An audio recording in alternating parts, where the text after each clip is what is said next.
Perfecto, entonces hoy corresponde estudiar el Evangelio de Lucas y nos habíamos quedado al final del capítulo 2, ¿no es cierto? Bueno, vamos ahora al capítulo 3.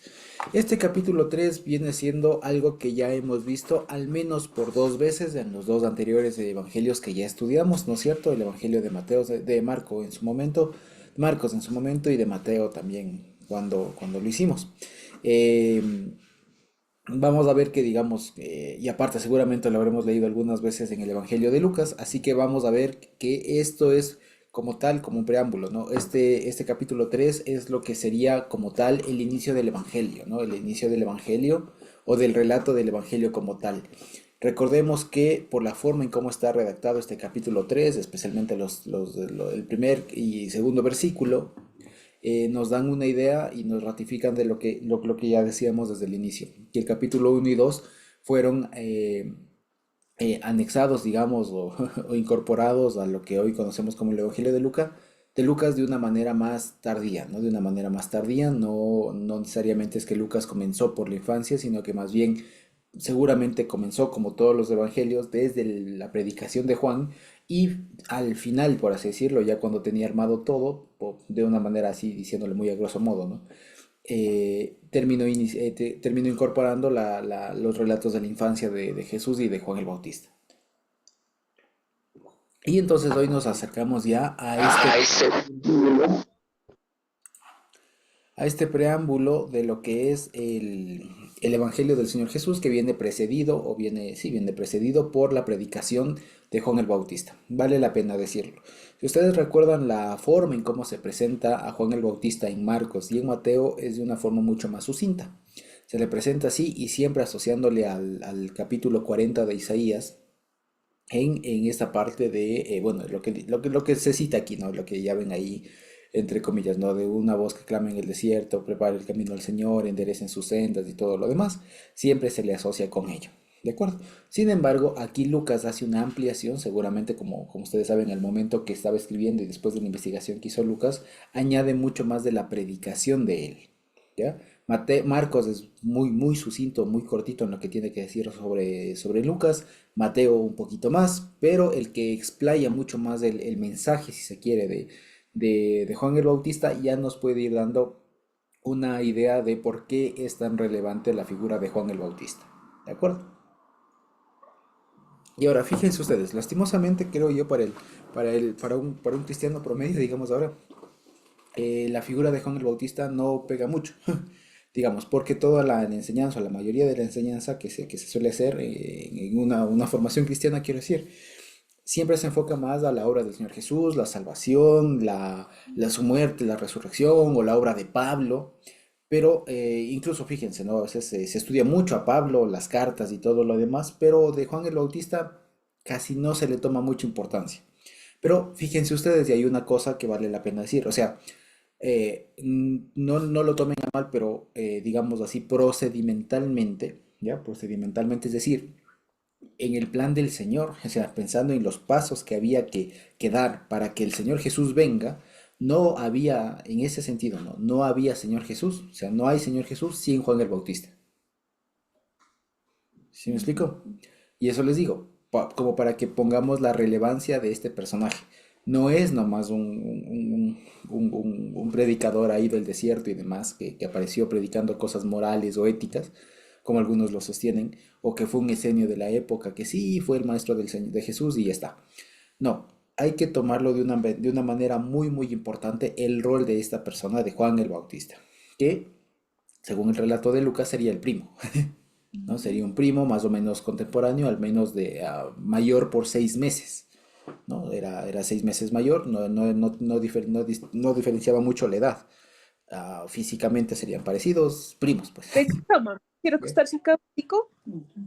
Mamita, Entonces, eh, hay que verle, como les decía, con una importancia muy grande o con mucha atención la figura de Juan el Bautista, porque les digo, o dicho de otra manera, no se entiende la figura o todo el ministerio del Señor Jesús si no se entiende a Juan el Bautista.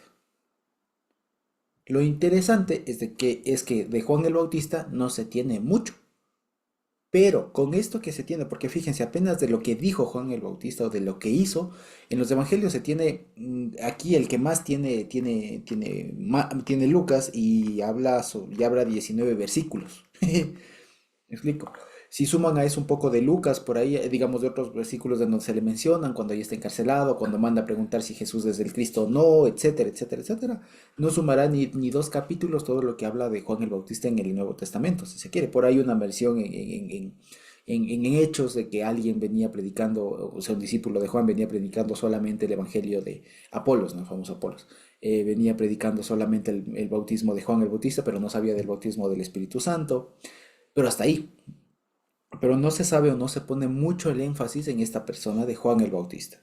Y es sumamente importante. Es sumamente importante, ya les digo, no se logra apreciar muy bien o no se logra captar la importancia que tiene el Señor Jesús. Sí, sí, es que de pronto alguien no sabía que era muy importante, ¿no? Quiero decir, pero no se logra apreciar en toda su magnitud la importancia del Señor Jesús si no se comprende la importancia que tuvo Juan el Bautista. No es menos importante, digamos, es bastante importante. O sea, no es una cosa menor, quiero decir, la figura de Juan el Bautista, ¿ya? Por una sencilla razón. Y aquí vale la pena decir, antes de leer todo esto, o leamos el primer versículo y veamos, porque este primer versículo, una cosa sí es cierta, no hay seguridad de por qué Lucas puso estos detalles porque son muy contradictorios, ¿ya? O son muy, más que contradictorios, son imprecisos. Todos los datos que aquí ponen, el 15º año del imperio de Tiberio César, el 15º del imperio del reinado de Tiberio César, es un dato muy impreciso, porque incluso los historiadores hasta hoy no saben desde dónde contar, porque Tiberio tuvo como que algunos ascensos, algunos momentos desde donde se puede contar su comienzo de su reinado. Entonces, él no, digamos, Lucas no se sabe desde dónde está contando.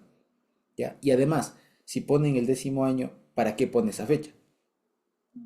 ¿Ya? O sea, no es que después va a asentar un orden cronológico de las cosas como para que ponga eso, esta fecha, si se quiere. Entonces, las razones detrás de toda si se quiere, contextualización, ya que básicamente lo que hace es poner en un tiempo y en unas condiciones sociales específicas, no tienen que ver con una precisión histórica cronológica, sino más bien que tienen que ver con una presentación o con una contextualización de la situación que se vivía en la época. Y si solamente leemos así, nos damos cuenta de dos cosas, ¿ya? O tres. La primera dice, en el año 15º del imperio de Tiberio César, o sea, de Tiberio siendo César, siendo gobernador entonces, fíjense, primero nos dicen, hay un César, es decir, Judea, el territorio de lo que sería la tierra de Israel, está bajo el dominio romano. Hay un emperador extranjero, romano. Además, estamos bajo una circunscripción romana. Si bien estamos en lo que entre comillas se llama Tierra Santa, pues no eran autónomos, estaban dominados. ¿Ya? Esa región de ahí, esa geografía de ahí estaba dominada por, en ese tiempo, el Imperio Romano. De ahí la importancia de decir Tiberio César y de nombrar al famoso Poncio Pilato, ¿no? Poncio Pilato. Y dice, Herodes tetrarca de Galilea y su hermano Felipe tetrarca de Irutrea y de la provincia de Traconite y Lisanias tetrarca de Abilinia. Aquí nos han dado el contexto político, si se quiere, ¿ya? Primero nos han dicho, y esto lo que nos quiere decir es, la provincia de Judea o el pueblo de Israel no era autónomo, no era libre, estaba dominado por los romanos y además la situación era muy complicada políticamente hablando, porque por un lado se tenía un régimen, si se quiere, romano, y por otro lado ese régimen romano había establecido algunas autoridades de origen, entre comillas, judíos. Eso es del famoso Herodes, ¿no? Herodes pretendía ser una especie de líder, de líder que tenga alguna legitimidad con el pueblo judío, que les permita ser como un nexo entre el pueblo y Roma. Esa era básicamente la idea de los romanos con el famoso Herodes, ¿no? Aquí vale la pena decirlo, sería el que estamos hablando aquí, sería Herodes, no el Grande, sino Herodes Antipas, ¿no? Había dos Herodes, vale la pena decirlo. ¿ya? Si ustedes se acuerdan, por ejemplo, del relato de Mateo, de la matanza de los niños y todo eso, el que orquesta la matanza de los niños sería Herodes del Grande. Pero el Herodes que después funge cuando ya el Señor Jesús es grande y comienza su ministerio, este Herodes que se menciona aquí, es el Herodes de Antipas, que es del papá, el hijo de Herodes del Grande. De hecho, el Herodes del Grande, acordémonos que es aquel que entre sus algunas obras mandó hacer la planada del templo, la ampliación del templo y todo lo demás. Y aquí nos menciona justamente que hay estos Herodes. ¿Cuál era el problema con estos Herodes? Que eran de un origen, era de un origen mixto, no eran netamente judíos, eran de origen mixto con, ¿cómo se llama? Con idumeos, ya, era de origen mixto idumeo, entonces no era un líder judío al 100%, era una persona que no tenía tanta legitimidad ante el pueblo, ¿de acuerdo? Y lo interesante es que aquí llame también la atención a Felipe, que Felipe, vale la pena decirlo, era el hermano de Herodes, ¿ya? Era el hermano de Herodes, medio hermano para ser exactos, porque Herodes el Grande tuvo algunas esposas y según eso se fueron, tuvo algunos hijos y bueno, Herodes el Antipas, luego Felipe, ¿no es cierto? Y lo interesante aquí también un dato impreciso, otro dato impreciso, digamos, o que dicho así, digamos, pasado casi 2000 años, no se sabe muy bien por qué se puso este dato acá. Este famoso Lisanias es bastante complicado identificarlo con quién. ¿De acuerdo? E incluso, como dicen algunos estudiosos, si se le lograra identificar, no se sabe muy bien la trascendencia de mencionarle. Porque si quisiéramos poner un contexto, si se quiere, histórico o político, basta con mencionar a Herodes Tetrarca y a Felipe Tetrarca. Con eso ya se tiene suficiente. La mención de este otro Lisanias no se sabe muy bien por qué. O sea, ni quita ni pone, por así decirlo, si, en el sentido o en el objetivo de prever un contexto histórico-político. ¿Ya? Eso básicamente. Entonces, con estas personas, hasta ahí nos ha dicho básicamente una información entre líneas. El territorio de la tierra de Israel y el pueblo de Israel, los judíos que vivían en esa época, estaban bajo dominio romano y un dominio mixto, si se quiere. O sea, en general lo hacen un dominio mixto, romano con alianza, entre comillas, judía. O sea, el reinado davídico y todo lo demás, de todo lo que había prometido o lo que se esperaba o se auguraba en lo que estamos leyendo ahora, ¿no? De reyes, que siempre haya una persona del trono de David y todo aquello, se había perdido hace un buen tiempo. A este momento, cuando estaba el Señor Jesús por presentarse, por Juan el Bautista abrir su boca, estaría muy lejos de ese ideal de un rey davídico y todo lo demás. O sea, muy lejos estaba, ¿no? Hace mucho que había pasado eso, quiero decir, ¿no? Y luego nos pone otro dato que también es interesante en el versículo 2 y dice, siendo sumos sacerdotes Anás y Caifás, ¿ya? Eso, dice, siendo sumos sacerdotes Anás y Caifás. Y aquí vale la pena decirlo. Aquí por mi tiempo yo incluso también creía que este Anás y Caifás eran dos personas que fungían como sumo sacerdote al mismo tiempo. Pero no es cierto. Anás es como el abuelo o bisabuelo de Caifás. De hecho, Caifás se llama José. ¿Ya? Le decían Caifás o Kefa. ¿Ya? Eh, entonces, Anás fue sí un sumo sacerdote que estuvo en el sumo sacerdocio como hasta el año 6 después de Cristo, si no me equivoco, puedo estar equivocado en las fechas, pero más o menos por ahí. Y después de él vinieron su hijo y el hijo del hijo, y él es como el nieto bisnieto de Anás. Y de ahí la pregunta que suelen decir, por eso es que Caifás es justamente el que es el sumo sacerdote que participa del juicio injusto a Jesús, ¿no es cierto? Anás no, Anás ya no estaría en funciones, o si de pronto no estaría muerto, seguramente ya no estaba en funciones, no era el sumo sacerdote vigente si se quiere, el sumo sacerdote era Caifás como tal.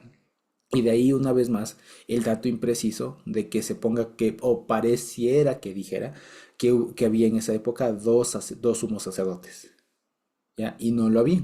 Eran, por así decirlo, abuelo y nieto, ¿ya? Y el vigente, el que estaba en funciones, era Caifás. Y la pregunta es, ¿y entonces para qué le menciona a Anás?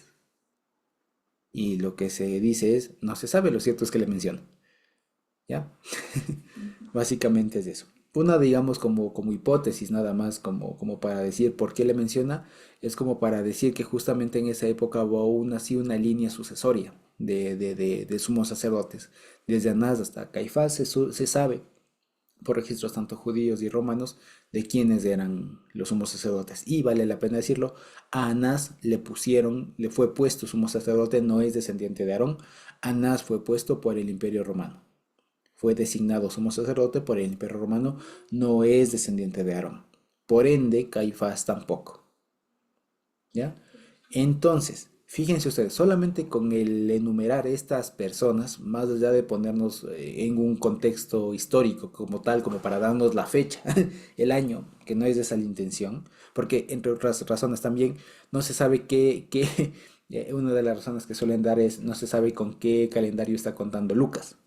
Si está contando con el calendario juliano de los romanos, está contando con un calendario de pronto persa, o si de pronto con un calendario griego, o si con el calendario judío. Eso depende mucho para saber desde cuándo se cuenta el 15.º año del imperio de Tiberio. Entonces hay muchas imprecisiones. Pero a pesar de todas esas imprecisiones, parece ser que es a propósito poner todo esto porque lo que nos presenta es un contexto de cómo estaba la Tierra, subyugada, ¿ya? Y quienes deberían ser las figuras, digamos, el resquicio, lo único que queda, digamos, de aquello ideal. O sea, si lo que quiero decir es, esto nos dice, rey no había, rey legítimo no había, ¿ya? Y el que debía ser un resquicio, por último, un residuo, si se quiere, de algo santo, resulta que tampoco. Porque Anás y sus descendientes no son hijos de Aarón, no son descendientes de Aarón, y son personas designadas por el Imperio Romano. Entonces, ¿qué nos muestran estos apenas dos versículo y medio casi? ¿Qué nos demuestran? Que el momento político y religioso de Israel en el que el Señor Jesús va a abrir su boca y cuando, bueno, aquí primero Juan el Bautista va a abrir su boca con el mensaje del Señor, es bastante desalentador. O sea, no es el momento ideal como para que uno crea que va a venir el Mesías. Más bien es todo un momento contrario, adverso con reyes o un gobierno ajeno y también con un liderazgo, si se quiere, religioso bastante deslegitimado. O sea, si se quiere, todas las autoridades que hay acá son eso, deslegitimadas. O sea, bíblicamente hablando, no tienen legitimidad de parte del Señor, ¿no? Básicamente eso. En medio de todo eso, entonces, fíjense ustedes, hablando ya conectando con esto y sintetizando, diríamos, en un contexto político y religioso donde nadie estaba legitimado, donde nadie estaba de parte del Señor o tenía la autoridad para reinar, para gobernar o para ser sumo sacerdote, como corresponde bíblicamente, hubo palabra de Dios a Juan. Fíjense que es bastante interesante entender así el contexto, ¿no? En un momento en donde no había autoridades legítimas de parte del Señor, hubo palabra de Dios a Juan, hijo de Zacarías, en el desierto. Y esta mención de Juan, fíjense ustedes que aquí no se le llama Juan el Bautista, se le llama como Juan, hijo de Zacarías. Y esto, fíjense ustedes que es una remembranza, es un eco de cómo se presenta especialmente a algunos profetas del Antiguo Testamento. Acuérdense, por ejemplo, de Jeremías, hijo de Hilcías, que él era candidato a ser sumo sacerdote, según ustedes se acuerden, ¿no es cierto? Y así, la mención de no decirle de primeraza Juan el Bautista, sino decirle Juan, hijo de Zacarías, y sabiendo con el antecedente, ¿no? De que Zacarías era sacerdote y todo lo demás, se entiende que esto es como una mención o una referencia a que Juan era justamente profeta, ¿no? Y dice en el desierto. Y dice, y él fue por toda la región contigua al Jordán, predicando el bautismo de arrepentimiento para perdón de pecados, como está escrito en el libro de las palabras del profeta Isaías, que dice, ¿no? Voz que clama en el desierto, preparen el camino al Señor, enderecen sus sendas, todo valle se rellenará y se bajará todo monte y collado, los caminos torcidos serán enderezados y los caminos ásperos allanados, y verá toda carne la salvación de Dios. Muy bien, hasta aquí hay bastante que hablar respecto, como les decía, de la figura de Juan el Bautista. Juan el Bautista, fíjense ustedes, nace antes que el Señor Jesús y nace en un momento en donde no hay autoridades legítimas. Si se dan cuenta, o sea, dicho de otra manera, hay desigualdades, hay cosas muy chuecas, hay cosas muy torcidas. Y fíjense ustedes, si atamos eso al versículo, a los versículos de Isaías con los que se le vincula en todos los evangelios, ¿con qué idea está relacionado? Lo pueden ver.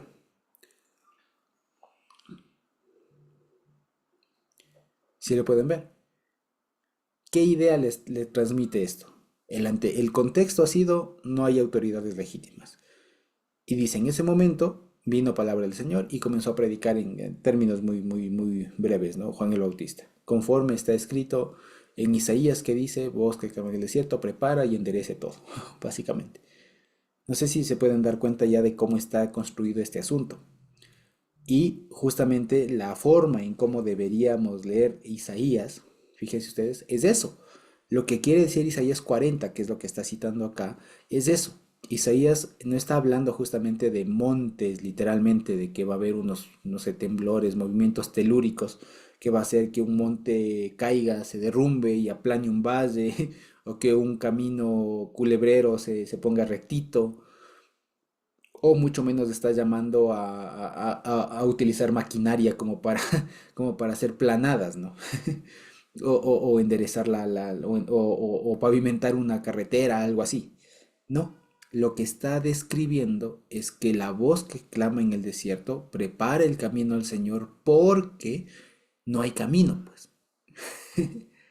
Porque donde debería haber el camino del Señor, o sea, ¿qué quiere decir en pocas palabras? Si ustedes se acuerdan, esto del camino del Señor es una palabra técnica, que siempre se ha hablado, ¿no? Del camino del Señor, desde siempre en el Antiguo Testamento, y tiene que ver con seguir sus formas, conseguir la enseñanza del Señor, conseguir lo que Él ha dicho, la palabra en general. Entonces, cuando dice prepare el camino del Señor o endereza, soludere Adonai, que significa enderece, ¿no? Prepare o si se quiere pavimente, empiedre, etcétera, lo que quiere decir es no hay camino. O sea, el camino que debería haber no hay. ¿Por qué? Por eso es que hay un montón de lomas donde debería haber valles y hay valle donde debería ser plano y donde debería haber un camino recto, está torcido y donde debería haber una calzada llana, está áspera, está con huecos. ¿Sí vemos? Entonces lo que describe básicamente no es otra cosa sino un entorno caótico. Si lo vemos, es un entorno caótico en el que nació y Juan el Bautista en primero y después del Señor Jesús. No, es un entorno caótico. Y si esto lo vemos ya en la época del Señor Jesús y de Juan el Bautista, vamos a ver que era cierto, como ya lo vemos acá.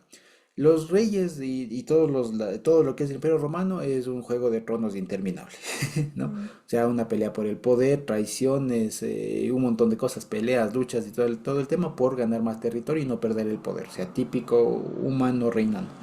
Luego, los gobernantes de la tierra de Jerusalén, de Israel, digamos, que estaban en la época, ¿no? Herodes, Felipe y otros, resulta que estaban en la misma cosa, tratando de mantener el poder que les habían delegado de parte de los romanos, tratando de ahí medio tener algún lujo, alguna cosa, pero sin tener el respaldo de la gente ni de Dios.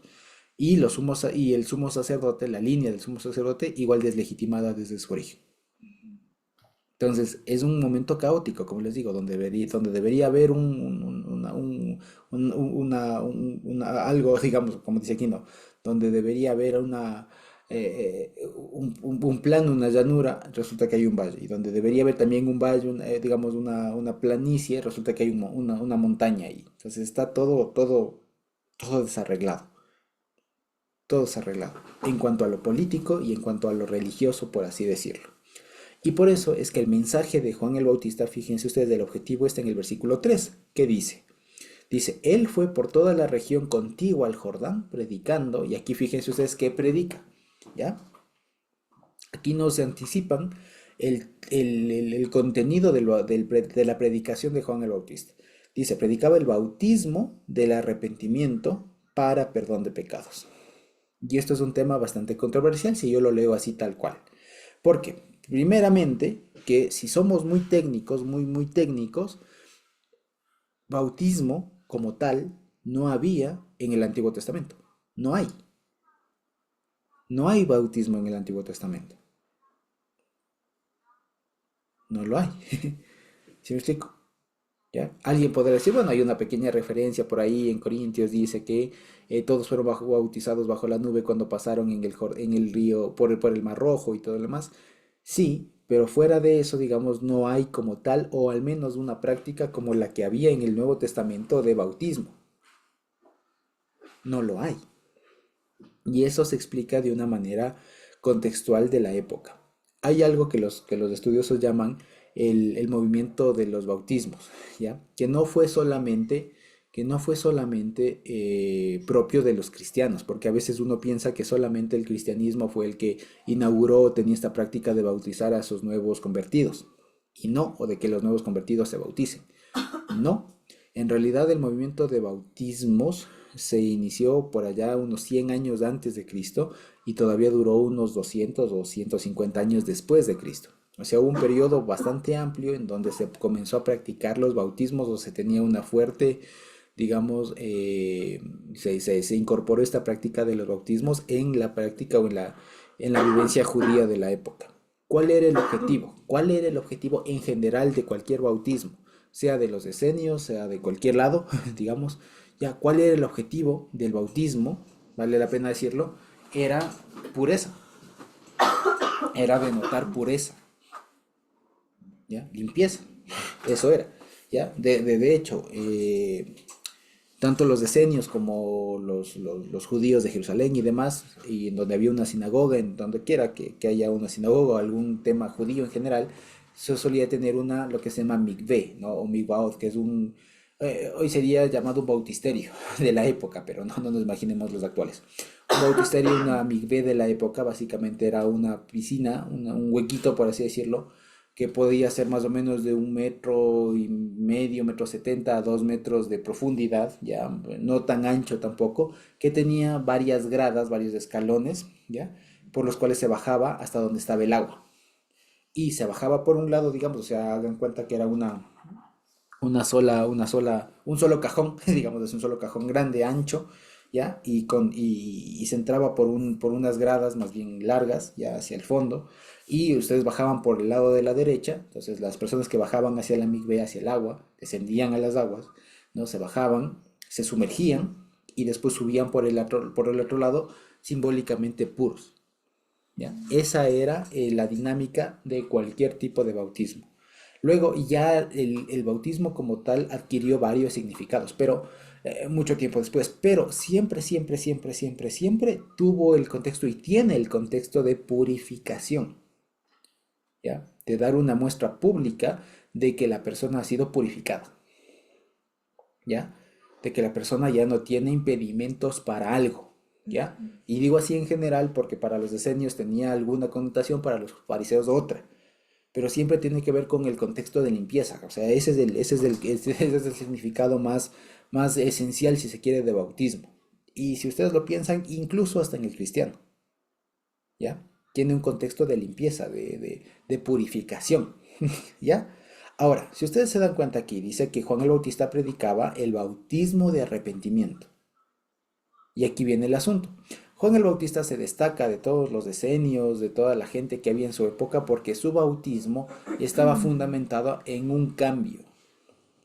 Ahora fíjense ustedes, todas las purificaciones rituales que se hacían en la época, incluso aquellas que están inspiradas, porque dicho sea de paso, ¿no? Los bautismos de estos están inspirados en los baños rituales que se ordenan en la ley, por ejemplo, cuando algún leproso ha sido limpiado, cuando la mujer salía de sus días de menstruación o de su embarazo, etcétera, ¿no? Hay muchos momentos en donde la ley manda a bañarse, ¿no? Cuando alguien venía topando muerto, etcétera, etcétera, etcétera, ¿no? A hacer esta purificación. De eso, digamos, se inspira.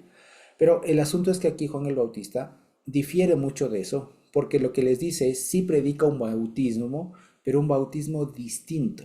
Porque aquí lo que él dice es un bautismo del arrepentimiento. Y eso es algo que no se había visto hasta la época. Porque la gente se bautizaba, o sea, se sumergía.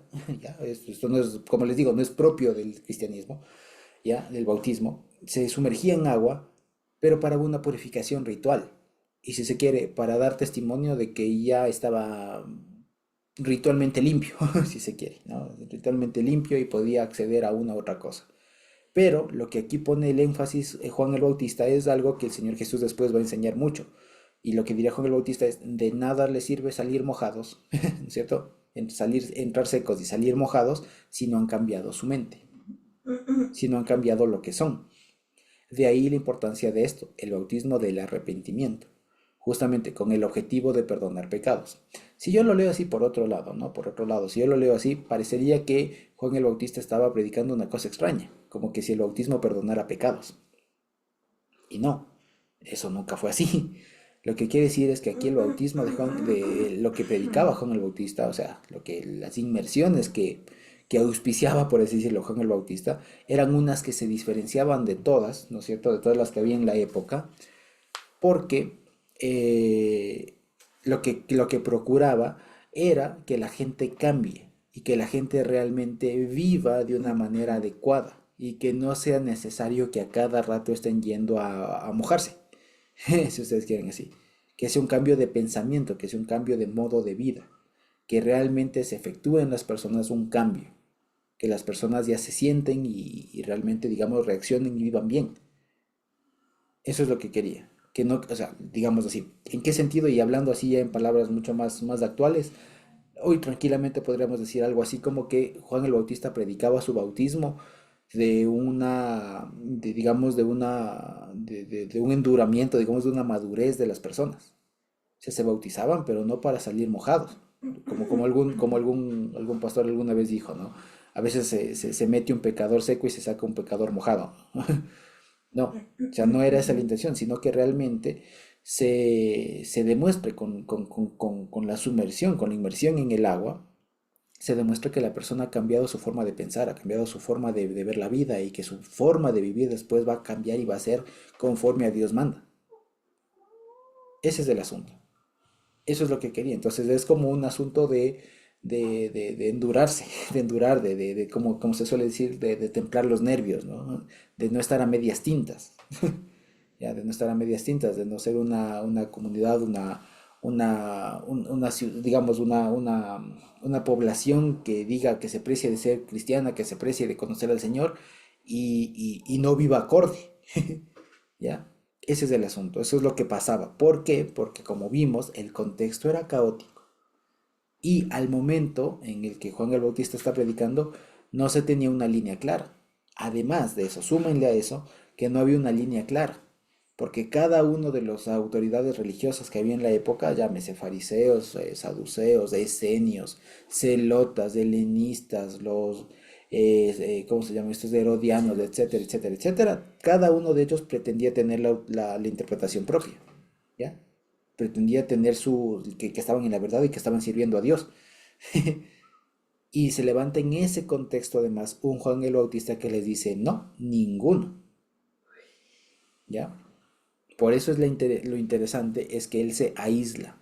Y la forma, o digamos lo interesante de que se le presente a Juan el Bautista aislado en el desierto, significa que no estaba vinculado a nadie.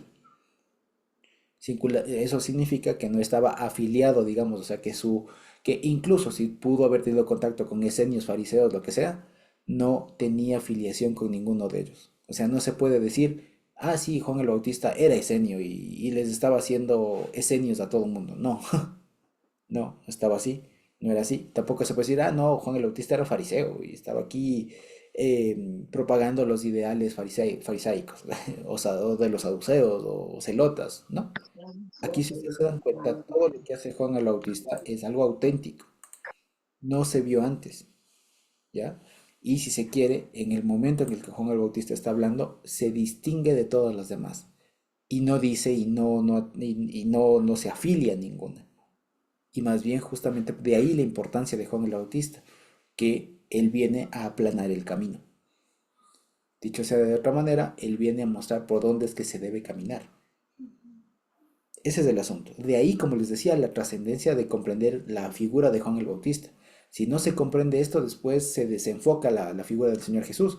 Y de ahí se piensa que Jesús a veces viene siendo un fariseo, o viene siendo un esenio, o viene siendo cualquier otra persona, así como que si tuviera alguna afiliación con alguna de las escuelas de la época. Y no, si se quiere, en todo caso, y como algunos lo suelen decir, ¿no?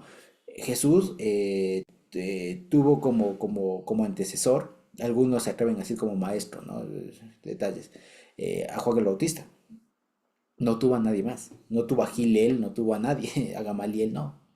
Jesús tomó, digamos, la senda preparada por Juan, es decir, una senda autónoma, una senda independiente de todo lo que había en la época.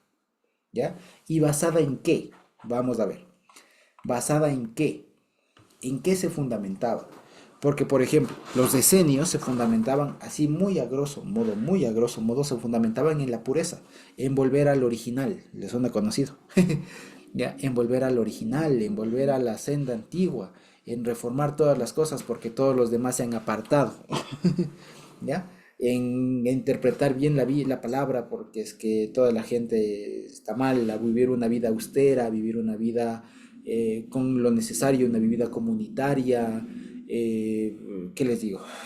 A vivir una vida enfocada en el estudio, ya en el estudio, en la convivencia, en la paz, en la tranquilidad, sin sobresaltos ni nada, cosas por el estilo. Y sobre todo en tratar de diferenciarse y tratar de demostrar que ellos son los auténticos. ¿Ya? Por otro lado, los fariseos querían demostrar que ellos eran los que sabían y que ellos marcaban el paso, ¿no? De la interpretación y todo lo más. Y así.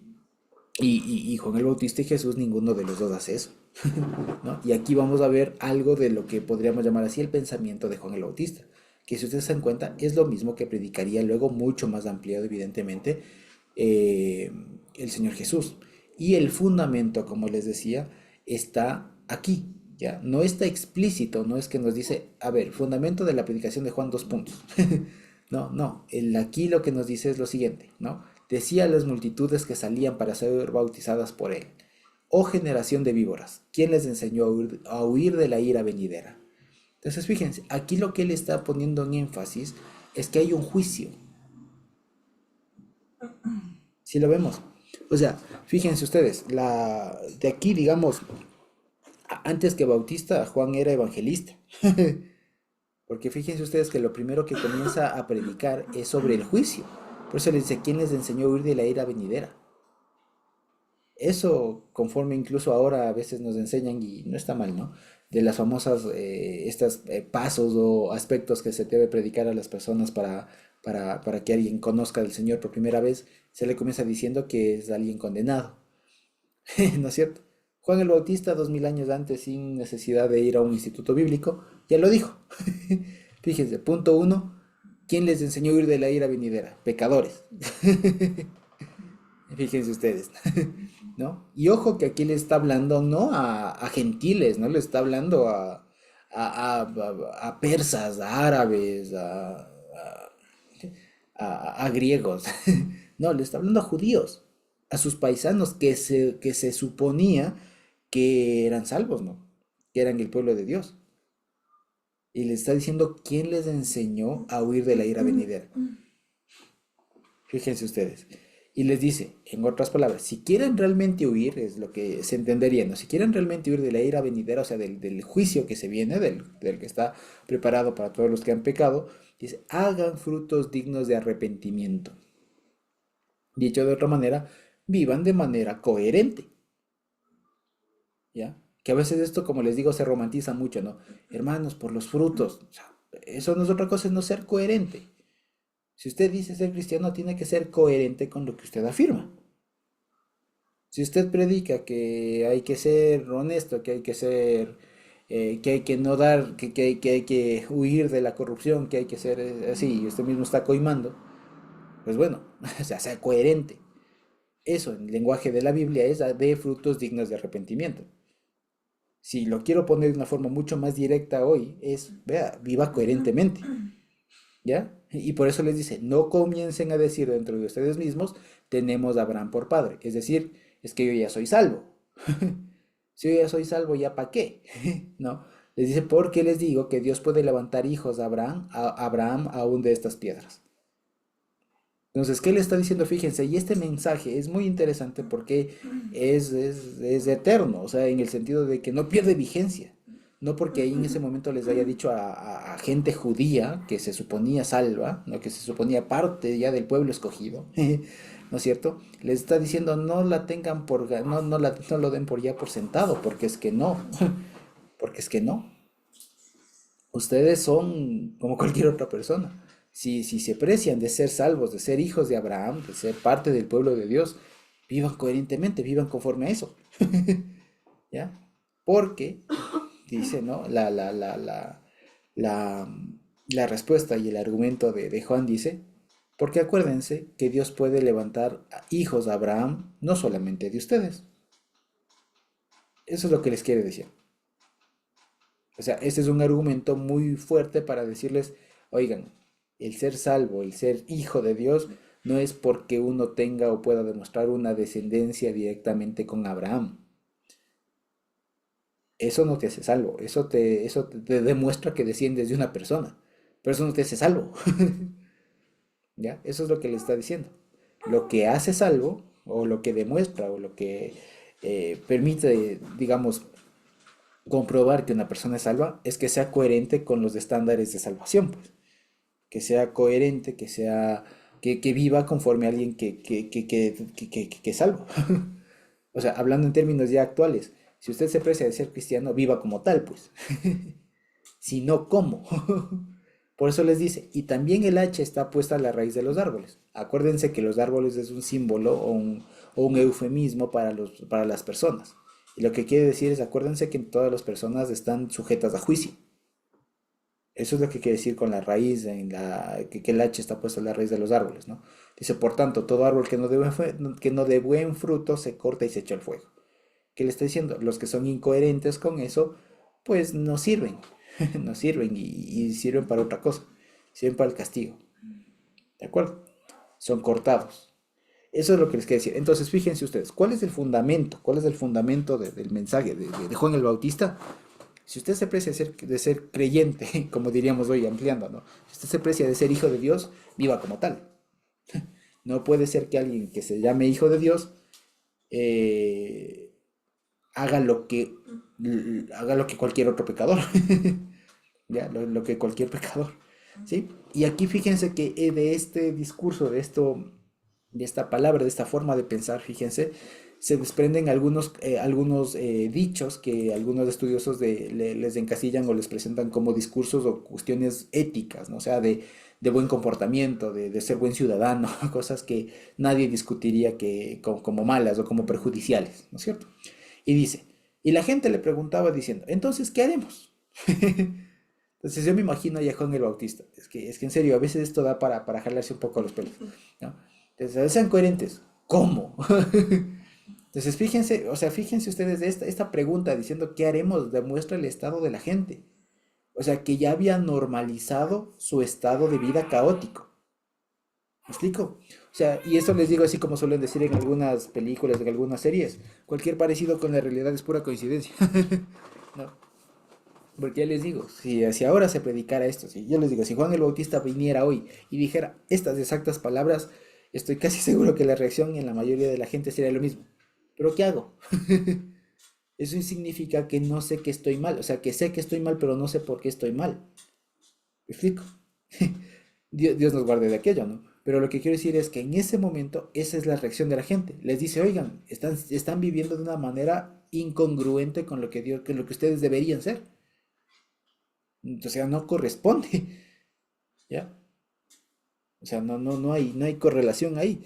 Entonces le dicen, bueno, ¿y ahora qué hacemos? ¿No? Y él les dice, el que tiene dos túnicas, dé al que no tiene, y el que tiene que comer, haga lo mismo. Esto, ¿en qué sentido? Fíjense ustedes, si cualquiera de nosotros leemos esto, parecería que es solamente un llamado a la solidaridad, a acciones sociales. Y sí, pero eso tiene un trasfondo. Eso tiene un trasfondo. Es decir, si hay una persona, no puede ser, digamos, indiferente con la necesidad. Eso también nos da un dato interesante, dicho sea de paso. Nos da un dato interesante de que en esa época había mucha pobreza. Había mucha, mucha pobreza. Ya les digo, o sea, que no era una sociedad, digamos, rica, que no, había pobreza. O sea, no es que la gran mayoría era gente como ahora, digamos, ¿no? Que digamos, que hay personas que tienen su trabajo estable, alguna cosa, tienen su casa. O sea, no, en esa época la mayoría de gente era pobre. De ahí que lo primero que le llame la atención es, ¿cómo que qué hago? Mira a tu alrededor y mira si es que puedes ayudar a alguien con lo que tengas. O sea, tan urgente era la cosa que no se daban cuenta. O sea, ese es el asunto. O sea, ¿por qué tiene que Juan el Bautista dar una cosa así como, oye, preocúpate si alguien tiene hambre? ¿Sí me explico? O sea, en qué nivel de normalización de esta necesidad estaba que Juan el Bautista tenga que comenzar por ahí? Eso es lo preocupante. Entonces, no es como les decía un mero llamado a la acción social, ¿no? De, vamos a repartir ropa, vamos a repartir comida. No, este mensaje, más allá de eso, tiene que ver con evidenciar, con, ¿cómo se dice ahora? Con, hay un término, se me fue, con poner en el foco, por así decirlo, ¿no? O sea, sí, ¿cómo exponer? ¿No? Como exponer esa necesidad, o sea, tan ciegos están, o sea, tan hijos de Dios se decían, pero tan ciegos estaban que no se daban cuenta que su hermano estaba con hambre, que su hermano estaba desnudo. ¿Se me explico?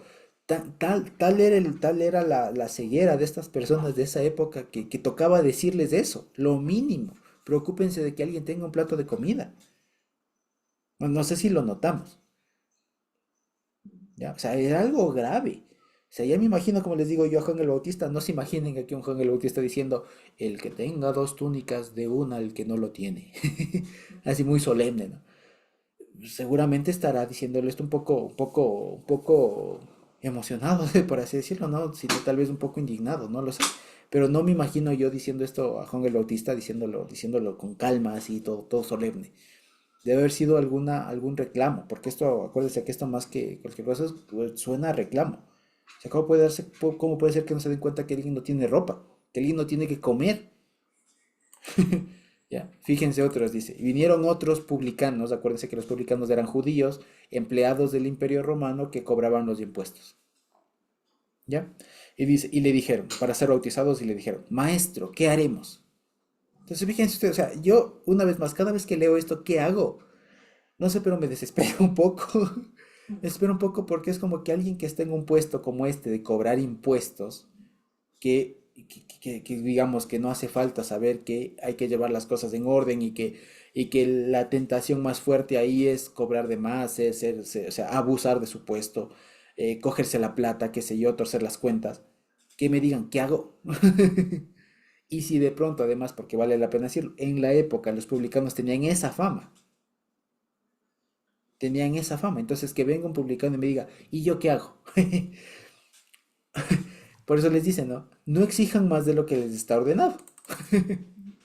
Entonces ya les digo, es una cosa llama mucho la atención esto. Llama, ahorita digamos así, fuera y contextualizándole ya con todo esto, que vengan personas que ese era su diario vivir.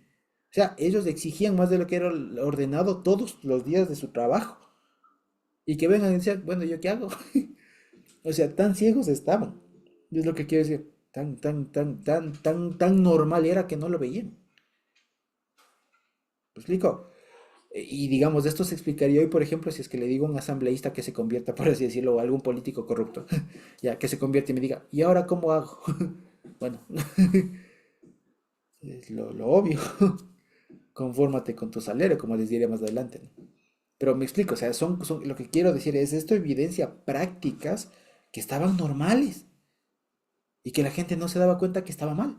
Sin embargo, sostenían que eran hijos de Dios. Ese es el problema. Por eso es que el llamado de Juan el Bautista es un llamado a la coherencia, a volver en ese sentido, a ser coherente. Si eres un publicano, ya, eres publicano, pero acíñete a lo que te toca. Y eso les digo, esto es algo obvio, ¿o no? Pero ya les digo, tal es el nivel de normalización, o sea, tan normal era que ellos no lo notaban como malo, como algo perjudicial, ni para ellos ni para el prójimo. Al punto que digan, maestro, ¿y yo qué hago? O sea, ayúdame. Fíjense, o sea, esto, como les digo, preocupa, ¿no? Y luego dice, preguntaron unos soldados, aquí vale la pena decirlo, los soldados de aquí aparentemente hay quienes sostienen que no eran soldados romanos, sino que eran soldados más bien, y por una razón se sostiene que no son soldados romanos, y es porque más o menos para la época que da por ahí, ¿no es cierto? Año 30, 33 después de Cristo, 35 por ahí, o 27 por ahí, del 25 al 35 después de Cristo, hubo un rango ahí medio indefinido. Para esa época no había legiones como tal, como para que hayan soldados, ¿de acuerdo? Y dado que quienes principalmente acudían al llamado a la predicación de Juan el Bautista y a sus bautismos eran personas judíos, algunos suponen que eran más bien como los miembros de una guardia de los de Herodes, que Herodes tenía como decir su propio ejército, ¿ya? Tenía su propio ejército o un mini ejército, digamos, conformado por judíos, ¿ya? Soldados judíos, pero que no eran soldados romanos. Sin embargo, al parecer estas personas tenían o tendrían alguna, alguna fuerza coerciva, digamos, o sea, que ejercía presión y tenían alguna autoridad sobre la gente. Por eso es que aquí dicen, ¿no? Algunos soldados enlistados, le he puesto así, ¿no es cierto? Entiéndase más bien de origen judío, posiblemente, diciendo, ¿y nosotros qué haremos? Y una vez más, fíjense, la respuesta vuelve a llamar la atención porque es algo evidente, es algo obvio. No hagan extorsión, ¿ya? Hay dato curioso, dice algo así como no sacudan, ¿ya? Que eso para la época era como una frase idiomática que significa eso, no extorsionen, ¿no? Que significa no extorsionen. No extorsionen a nadie, ni chantajeen. Y dice, y conténtense con su salario o con su porción o ración. Sí, sí lo vemos. Una vez más, entonces fíjense, todo esto que él está anunciando aquí, nos da cuenta de el motivo para el que él fue llamado. Porque él fue llamado para evidenciar la calidad, por así decirlo, moral, espiritual de la gente. Porque si Juan el Bautista no venía, no había un testimonio de cuál era, o sea, digamos, por así decirlo, Juan el Bautista es del diagnóstico, ¿ya? Es como más o menos en los hospitales, ustedes han visto. Bueno, aquí en el Ecuador no hay mucho, porque aquí casi que todos los que nos reciben de pronto en emergencias, así es del médico general, ¿no? Y después ya cuando mismo no se puede, nos mandan al especialista. O sea, cuando ya el médico general no puede, ahí nos mandan al especialista. Pero por ejemplo en los hospitales gringos o en algún hospital de Europa, hay los médicos de diagnóstico. O sea, son médicos especialistas en diagnosticar. ¿No? Y ya cuando diagnostican, ahí sí le refieren al especialista. Pero hay gente especialista en diagnosticar, ¿ya? En ver qué tiene. Bueno, Juan el Bautista era eso. Sin Juan el Bautista no había un diagnóstico de la situación. Si lo vemos. De ahí, como les digo, la importancia de entenderlo a Juan el Bautista. Porque si no se sabe cuál era el diagnóstico, o sea, cuáles eran los males, no se sabía después cuál era qué tenía que hacer el Señor Jesús, pues. ¿Me explico? Ese es el detalle. Entonces, Juan el Bautista, además de Bautista, es el gran diagnosticador, es el gran especialista en evidenciar los males de la gente. Entonces, primero nos ha dicho, hay un montón de gente que no es coherente. Después, la situación está tan normalizada que cuando se les enfrenta con su realidad, creen que todo está bien. ¿Me explico? Y ahora vamos a lo tercero, dice, ¿no? Y como el pueblo estaba en expectativa, preguntándose todos en sus corazones si acaso Juan sería el Mesías, dice, respondió Juan diciendo a todos, yo la verdad les bautizo en agua, pero viene uno más poderoso que yo, de quien no soy digno de desatar la correa de su calzado, o sea, es humildad. Él les bautizará en Espíritu Santo y fuego. Su aventador está en su mano y limpiará su era y recogerá el trigo en su granero y quemará la paja en el fuego que nunca se apagará. Fíjense ustedes. Entonces aquí lo que se corrobora es lo que habíamos dicho. Juan el Bautista es apenas el diagnosticador, pero el que ya viene a ejecutar las cosas es el Señor Jesús, ¿de acuerdo? El que ya viene a ejecutar es el Cristo. Él es apenas el heraldo, el mensajero, el que prepara, si se quiere. Ya les digo, en un contexto, en un lenguaje médico, Juan el Bautista es el especialista diagnóstico, el que diagnostica la situación, para que cuando ya viene y él prepare el camino al especialista. Si lo vemos en términos más o menos médicos, ¿no? Entonces, fíjense ustedes. Entonces, Juan el Bautista diagnostica, determina toda la cosa.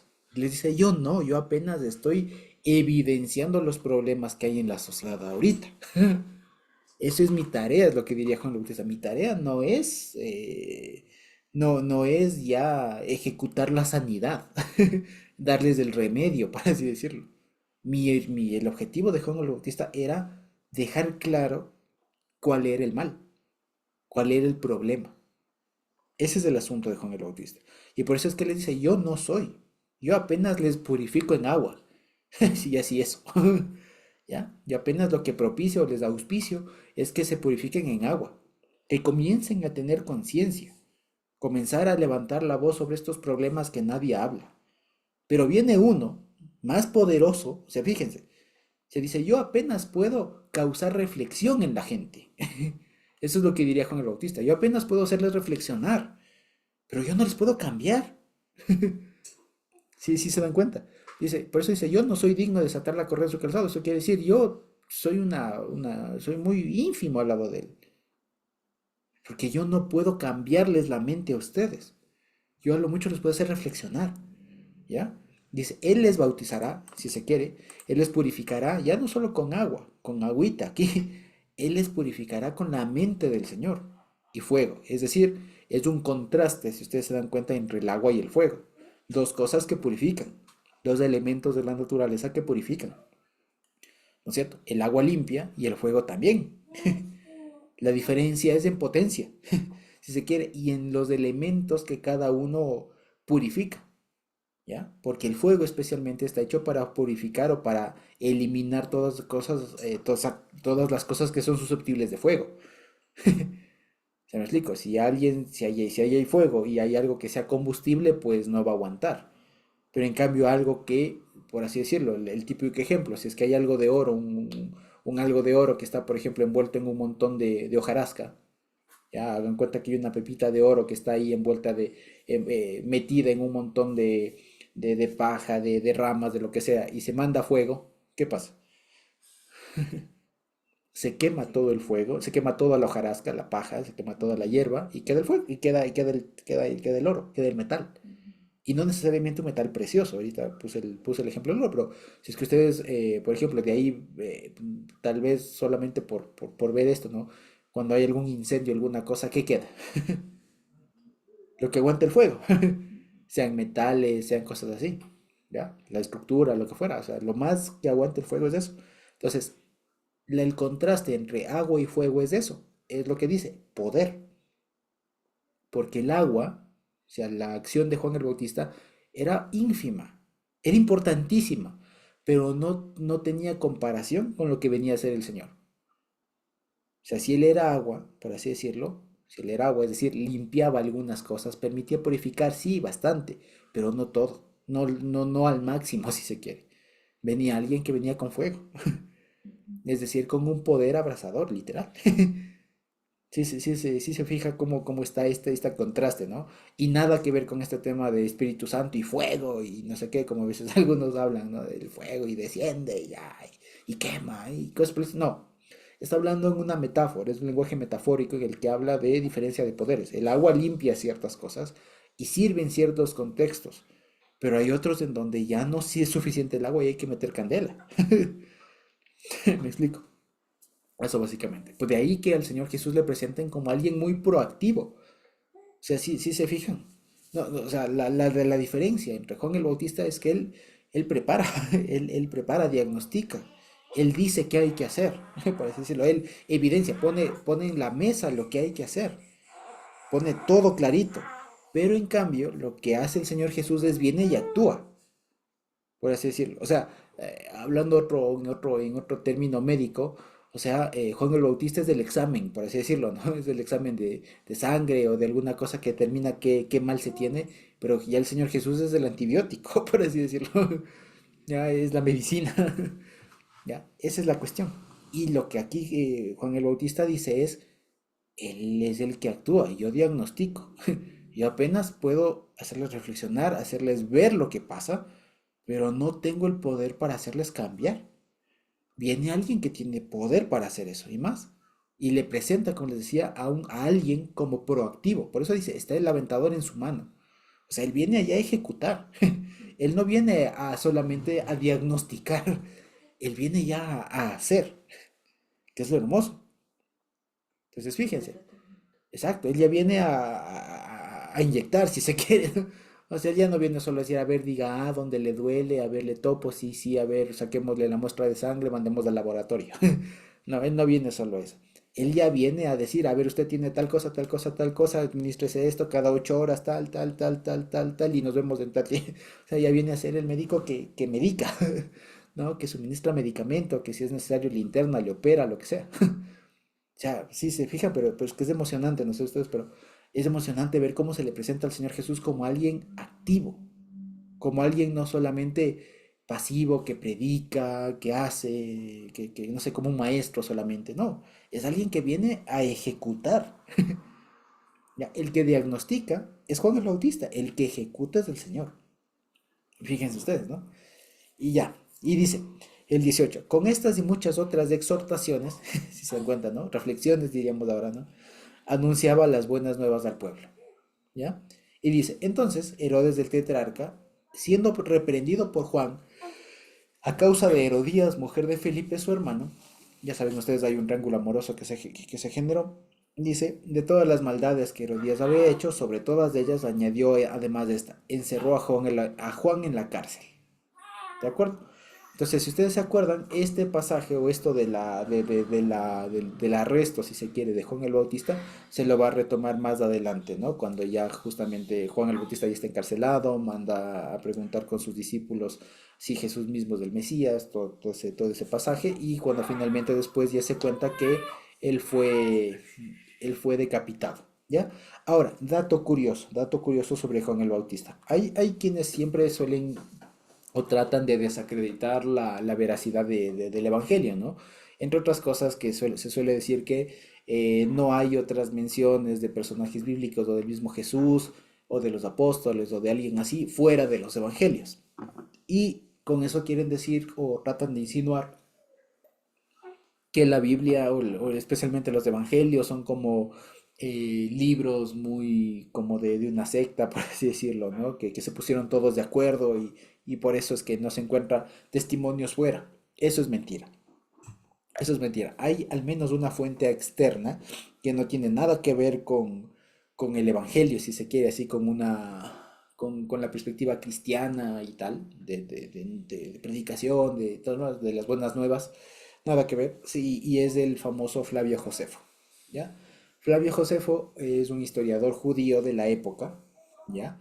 Que comenzó en términos muy sencillos, Flavio Josefo fue de la clase sacerdotal de la época, después se afilió al ejército y finalmente fue adoptado por una familia romana, de ahí su nombre Flavio Josefo, porque él era de la familia Flavia, ¿ya?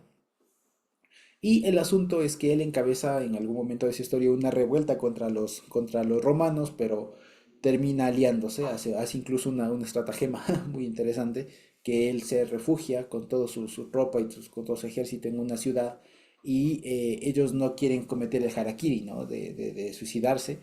Y más bien lo que supone y les propone a toda su gente es que entre parejas se vayan matando ¿ya? Para que sea más honrosa la muerte y no se suiciden y tampoco les mate el enemigo.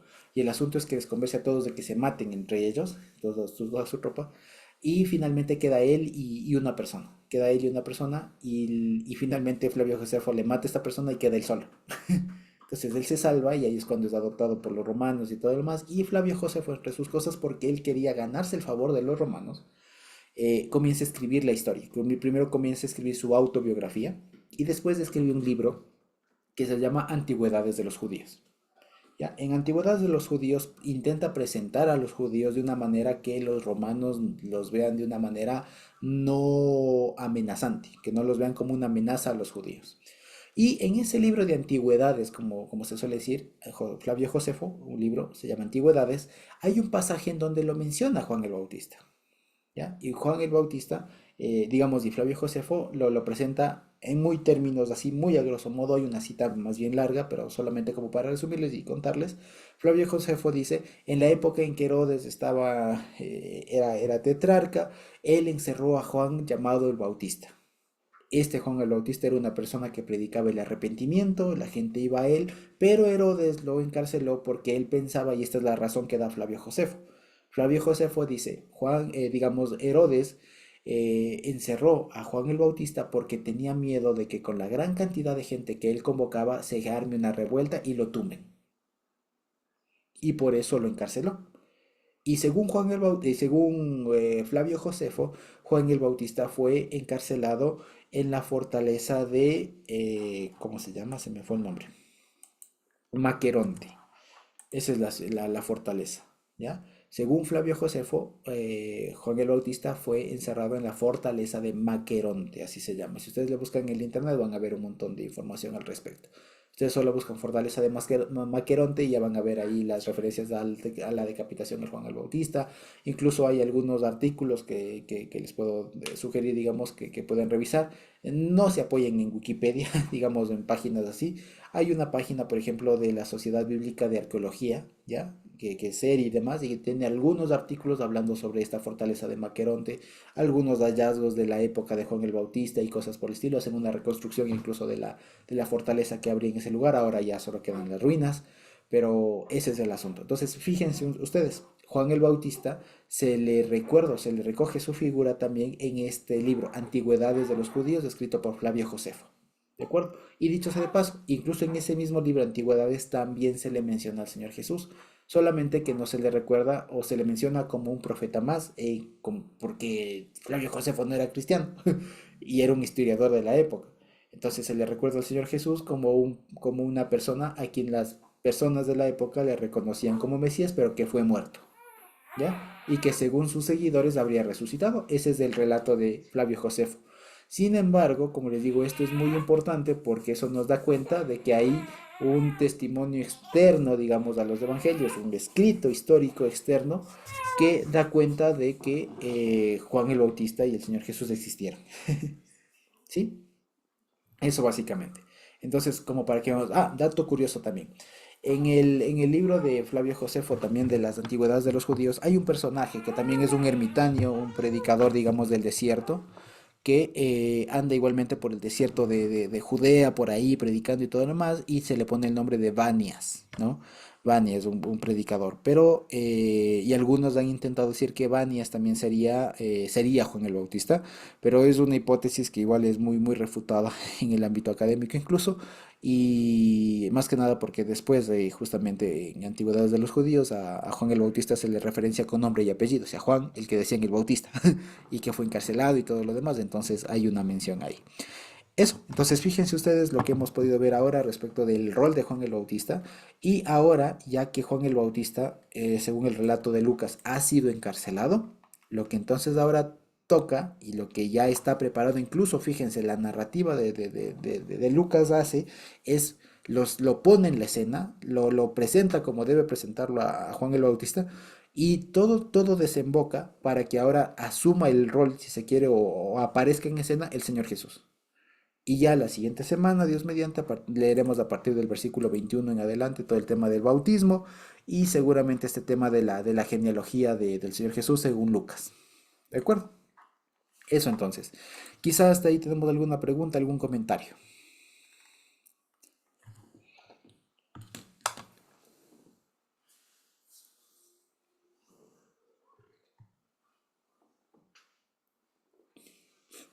¿No? ¿No? Muy bien. Bueno, creo que no hay preguntas. Entonces creo que podemos terminar por hoy. ¿O sí? Solo una cosita. Bien, sí. em, Permite después de este.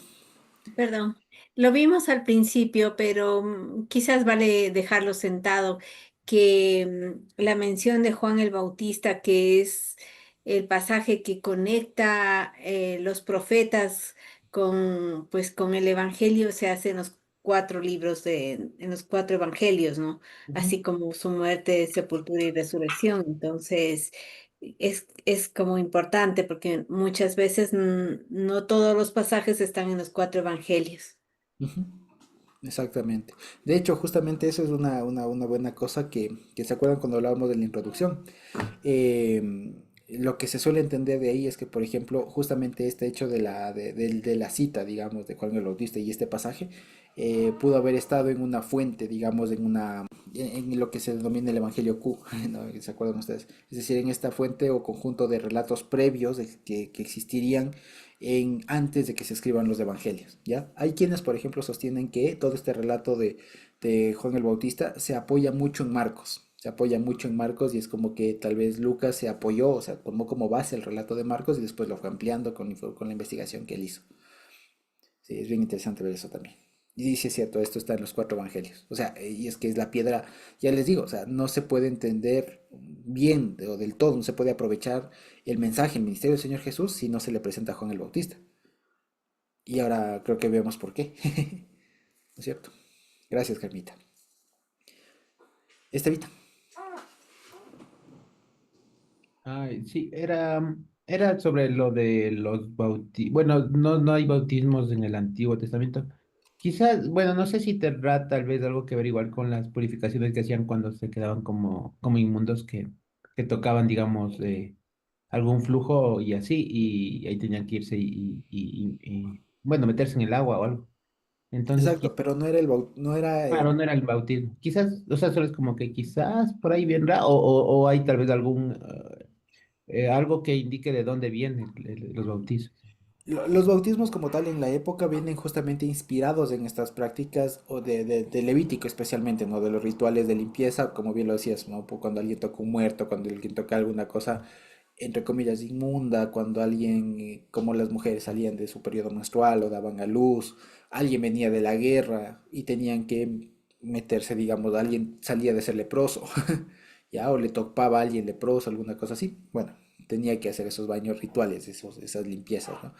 Y de ahí venía la idea del bautismo, que después, si ustedes se fijan ahora, es una cuestión ya no por un tema de que me topó alguien leproso, sino que lo hacían porque estaba su estado espiritual era distinto, digamos. Eso era no puro. Entonces necesitaban, en esa época, como se entendía en términos, como les decía, muy generales, era eso, una forma de limpieza ritual. Lo que añade Juan el Bautista es que sea un reflejo del cambio de su mente, que sea un reflejo de que ha cambiado, de que su vida va a ser coherente con lo que predica. Eso. Y diferente es también un poco cuando ya después se establece o se instituye ya el bautismo con Pablo, con los demás. ¿Ya? No es este mismo bautismo de aquí. Es otro. Si se quiere, es más enriquecido. ¿Ya? Y como les digo, eso es algo que como bien, así como lo conocemos hoy, incluso no había. Porque hoy, por ejemplo, incluso fíjense cómo ha ido, por así decirlo, ¿no? Evolucionando o cambiando la práctica. Hoy, por ejemplo, y en la mayoría de las iglesias, lo que se hace el bautismo es como para generar membresía, ¿no? Como para generar membresía. Algunos hacen casos y casos, ¿no? Pero algunos hacen énfasis de que ahí viene el espíritu, no sé qué. Pero en general es como para generar cierta pertenencia al grupo, cierta pertenencia a o como un habilitador para alguna otra cosa. Acuérdense que de pronto, según algunas iglesias, si no se bautiza la persona, no puede participar de la Santa Cena, por ejemplo, ¿ya? O no ha tenido el bautismo en el Espíritu Santo, o no pertenece a la iglesia como tal, o solamente a partir de que se bautiza, entonces le incluyen en la membresía de la iglesia. Ya, como les digo, hay muchas formas de verlo actualmente. Cómo era en esa época es distinto. Ya, y sí es distinto a lo que incluso normalmente se suele hacer ahora en las iglesias. ¿Ya? Ahora, ¿se debería bautizar y todo lo demás? Obviamente sí, obviamente sí. Porque es una práctica, digamos, que tiene mucho significado. O sea, tiene mucho simbolismo, mucha importancia testimonial más que nada. ¿Ya? Y además, como muchos otros mandamientos del Señor, tienen una función muy pedagógica, además. Tienen una función muy pedagógica. Sí, eso. Entonces, claro, o sea, en resumen, el bautismo como tal, como lo vemos ahora, así como para perdón de pecados, como lo vimos con Juan el Bautista, no había. O sea, Namán el sirio, el que vino con lepra y todo lo demás con Eliseo y demás. Claro que se sumergió 7 veces, pero eso no es bautismo. Eso era además otra cosa. Ya, eso era para que se purifique, para que él conozca al Dios de Israel y todo el más. Pero no era como tal, digamos, un bautismo como lo que haría aquí Juan el Bautista. ¿Ya? Tenía más que ver con una cuestión ahí sí de purificación de su cuerpo, etcétera. ¿Ya? Algo tendrá que ver, sí. Pero fuera de ello, así no hay un momento, no hay una práctica como tal que se registre de esto. O sea, como alguien que necesite cambiar. ¿Por qué? Además hay una cosa. Acordémonos que aquí y se instituye, digamos, este bautismo, así como tal, con Juan el Bautista, por el contexto. Porque eran judíos que se asumía que eran salvos, que ya eran parte del pueblo de Dios. Y el bautismo de Juan el Bautista les hace como un reseteo, si se quiere. Era una práctica, si se quiere, un procedimiento en el que las personas reseteaban su cabeza y decían, oye, creo que no estoy tan bien. O sea, creo que he vivido toda mi vida así, pero ahora me doy cuenta que no, que debo cambiar, que debo reformar algunas cosas, que debo dejar unas, emprender otras, etcétera. Y de ahí el tema del arrepentimiento, en griego metanoia, cambio de mente, ¿no? Eso, eso básicamente. Quizá tenemos alguna otra pregunta, algún otro comentario.